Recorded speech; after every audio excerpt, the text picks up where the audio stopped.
प्रयागराज संगम में डुबकी लगाबसँ क्यों नहीं अपना के रोकि रहल अछि। भारतक प्रधानमंत्री नरेंद्र मोदी सेहो आइ प्रयागराज में डुबकी लगौलनि। ओ भगवा रंगक वस्त्र पहिरने रहथि, हाथ में आ गला में रुद्राक्षक माला छल। मंत्रोच्चारणक बीच मोदी असगरे संगम में डुबकी लगौने रहथि। स्नानक बाद पीएम सूर्य के अर्घ्य देलनि। करीब 5 मिनट धरि मंत्रक जाप करैत ओ सूर्य पूजा कयलनि।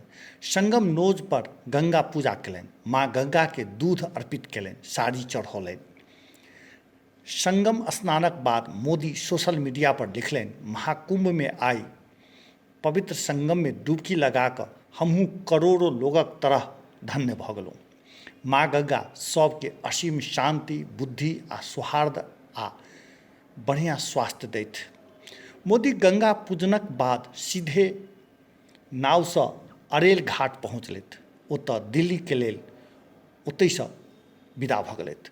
मोदीक गंगा स्नानक क्रम में मुख्यमंत्री योगी आदित्यनाथ संग में रहथि। करीब 2 घंटा धरि प्रयागराज में रहलथि। कोनो खास लोक सब संगे बातचीत वा राजनीतिक कार्यक्रम नहीं छल, मात्र पूजा पाठ।